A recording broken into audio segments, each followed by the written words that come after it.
Suis ici. On est où? Comment vas-tu? Je suis ailleurs. J'ai mal de partout. Et toi? Oh là là, ma tête. Regarde, notre vaisseau est tombé dans un arbre. Et si on allait explorer les alentours?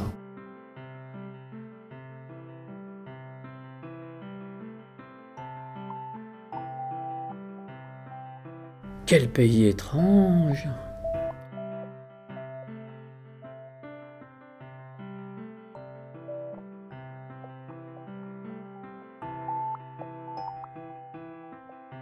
Voilà une planète qui ressemble à la nôtre.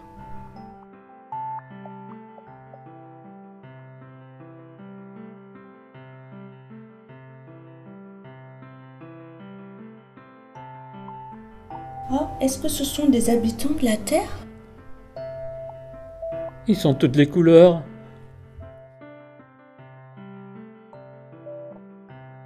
Et ces deux-là, ce sont des terriens aussi? On dirait qu'il y a une reine et un roi. Tiens, maintenant le roi bouge avec les autres. Qu'est-ce qui leur arrive? Est-ce qu'ils sont malades? Est-ce que c'est leur façon de parler peut-être? Regarde, je suis ailleurs. Et ceux-là, ils sont plus petits. Peut-être partent-ils en voyage? Écoute, je suis ici. J'ai un peu peur. On va vite rentrer sur notre planète Avril. Et on aura plein de choses à raconter.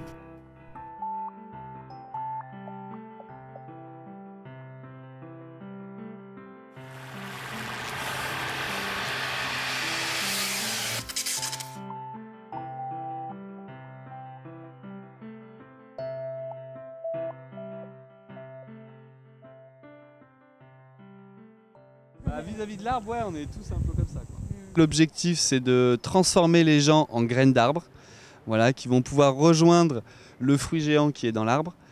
Ça, c'est un prétexte à partager des informations, des connaissances sur le fonctionnement d'une graine et sa manière d'être disséminée, donc de voyager en fait. Et c'est là où on rentre en résonance avec un petit peu l'idée du voyage de l'homme, de comment il se déplace et du coup comment il produit de l'énergie pour se déplacer. Une fois que les participants ont pu accéder au fruit géant, donc la capsule qui est dans l'arbre, en fait on va leur donner des informations, leur montrer des graines, donc différentes graines d'arbres, leur montrer et leur expliquer comment elles vont se disséminer, donc se reproduire, avec quelle énergie comme le vent, l'eau ou les oiseaux elles vont pouvoir voyager. Et dans l'idée de comprendre le fonctionnement d'une graine. Et après de mettre en avant les stratégies en lien avec la forme, avec la production d'énergie dont a besoin une graine pour se déplacer. On essaye de trouver des histoires rigolotes pour faire rentrer les gens dans un monde. Les arbres sont apparus sur Terre entre 200 et 300 millions d'années. Donc cette origine lointaine, elle l'a conduit à devoir s'adapter à beaucoup de changements. C'est vrai que les arbres sont patients. Ils se construisent sur des temps longs. Alors il y a différentes stratégies dans le développement des arbres. Il y a des arbres pionniers qui sont là pour pousser vite, coloniser les milieux et se reproduire avant de disparaître. C'est le cas par exemple des bouleaux, c'est des arbres qui vivent pas très vieux. Mais il y a d'autres arbres qui ont une stratégie effectivement de développement sur des temps longs.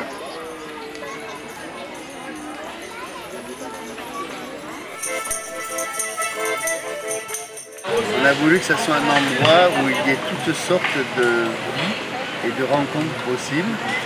Donc c'est avant tout pour les enfants, pour qu'ils puissent jouer, tourner, s'amuser. Mais c'est aussi pour les parents qui pédalent et qui font avec leur action tourner le manège. Donc voilà, ils se relaient à tour de rôle. Et c'est aussi pour les grands-parents parce que comme il y a l'accordéon, ils chantent avec nous.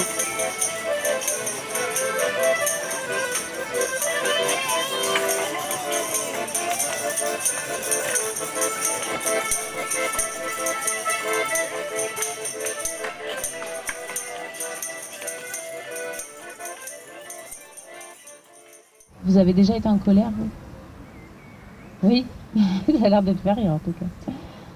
Et cette histoire-là s'appelle la musaraigne. Vous la voyez?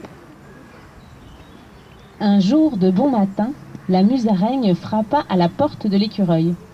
Oui, fit l'écureuil. Écureuil, dit la musaraigne, tu vas pas te fâcher.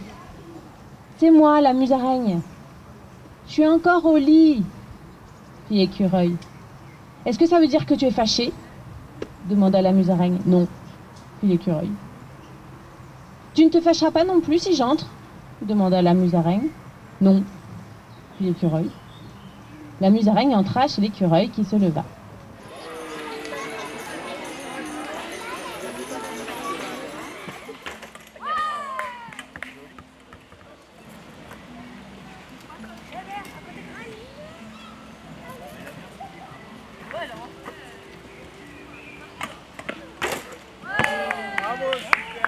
Oui, donc bonjour, je m'appelle Fouad El Mouden, je fais partie de l'association CAPSA. Donc on est une association en basket fauteuil en haut niveau et en rugby fauteuil en haut niveau.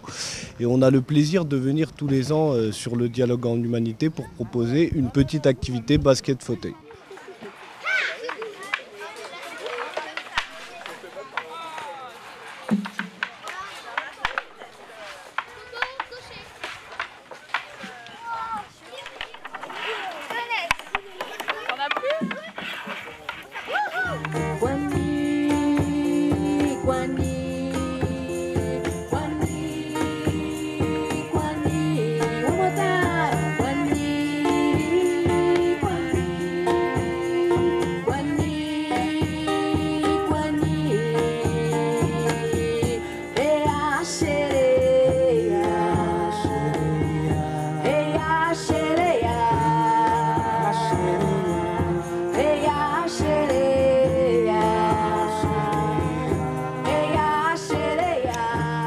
Ici, on arrive avec ce qu'on appelle le bus du partage. L'idée, c'est d'aller rencontrer les gens qui sont démunis et de leur demander leurs besoins. Et après, d'aller rencontrer les gens qui ont des trous et de leur demander de savoir s'ils peuvent donner leurs trous à ceux qui ont des besoins. Et le but, c'est de créer un lien entre ceux qui ont rien et ceux qui ont trop. Des gens comme vous et moi. Au Secours populaire, bon, les gens connaissent bien sûr, mais on rencontre des gens qui ont d'énormes besoins, mais c'est rare qu'on vienne visiter comme ça le Secours populaire par inadvertance, si je peux dire. Tandis que là, on a la chance de pouvoir rencontrer des gens, de discuter avec eux, de leur expliquer ce qu'est le Secours populaire et pourquoi nous y sommes. Et pour nous, c'est très important d'avoir, parce que plus on a de gens intéressés, plus on pourra avoir de bénévoles, plus on a de bénévoles, plus on peut faire d'actions.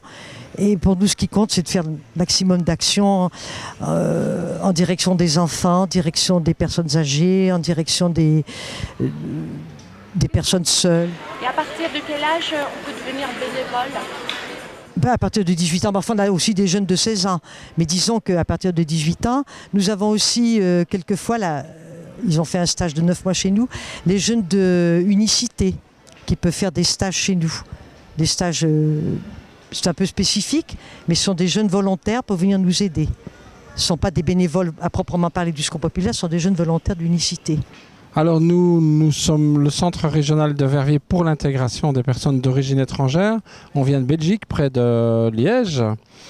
Alors, on participe au dialogue en humanité depuis 2 ans. C'est de dire que nous considérons que tout le monde a une dignité égale, que tout le monde doit avoir une chance totalement égale sur cette terre et qu'il nous paraît important que l'on soit jeune, vieux, femme, homme, blanc, noir, riche ou pauvre, d'avoir les mêmes chances et la même citoyenneté.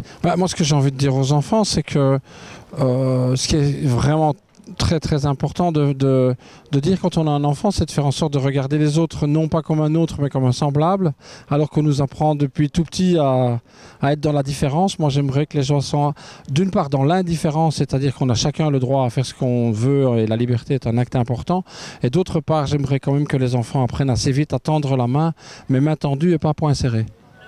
Je suis fortiche, hein. J'ai mis le temps. Hein.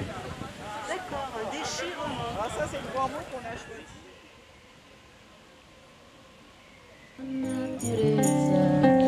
Ensina-me a amar, amar, amar. Sou águia das montanhas, mãe. Donc on va redonner la parole de ce côté. Catherine. Ah, monsieur. Bon, moi, je pense que la démocratie peut être religieuse. Si, imaginons un pays où il n'y a qu'une seule religion et tout le monde est d'accord sur ça, pourquoi pas de religion? Non, je voulais répondre à monsieur, je veux dire que toute démocratie n'est pas nécessairement la dictature de la majorité, aussi large soit-elle. En Inde, on a cette mythe qui s'appelle Indra's Net. Et dans cette toile d'Indra, dans chaque nœud, on dit, dans chaque nœud, il y a un diamant brillant. Il y a cette toile dans le ciel et il y a des diamants brillants dans chaque nœud. Mais quand on approche un diamant pour le regarder après, on verra que la brillance de chaque diamant, c'est seulement une partie qui vient de ce diamant. Le reste de cette brillance vient de la réflexion de tous les autres diamants dans la toile. Donc, dans le dialogue, c'est ça l'esprit, le dialogue.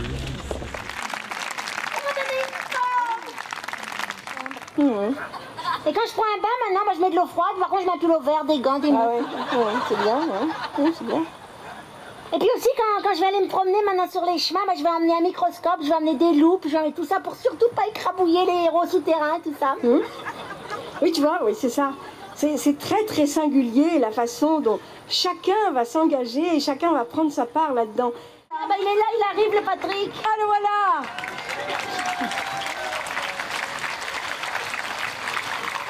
Qu'est-ce que t'en penses, Patrick? Alors, Patrick, parce que quand même il y a des raisons d'espérer. Eh bien, il y a deux raisons d'espérer, qui s'expriment tous deux par des équations qui ne sont pas si compliquées qu'on a l'air. La première, c'est ce que le Forum social mondial de Porto Alegre avait appelé l'axe TPTS. C'est quoi TPTS? Ça veut dire transformation personnelle et transformation sociale doivent aller de pair. Et ça, c'est au cœur, puisqu'on est à Lyon, des dialogues en humanité. Et la deuxième chose, et là on retrouve aussi beaucoup des débats qui sont ici, c'est ce qu'on appelle les deux PFH. Alors c'est quoi les deux PFH? Eh ben, le premier PFH, c'est tout ce que vous avez raconté tout au long de la séance, c'est le putain de facteur humain, avec tous les dégâts que ça peut provoquer. Mais il y a un autre PFH, c'est le précieux facteur humain. Et c'est le deuxième PFH, à condition d'être lucide sur le premier, qui peut nous aider à faire ce renversement qui était celui de pilote de chasse quand ils deviennent astronautes. Le pilote de chasse, c'est la logique de guerre par excellence. Quand il devient astronaute et qu'il regarde cette Terre magnifique vue de l'espace, qu'est-ce qu'il dit? La beauté et en même temps le sentiment de la fragilité. Eh bien, comment on répond à la beauté et à la fragilité? On y répond par l'émerveillement et par la tendresse. Et ça peut ouvrir la voie du deuxième PFH.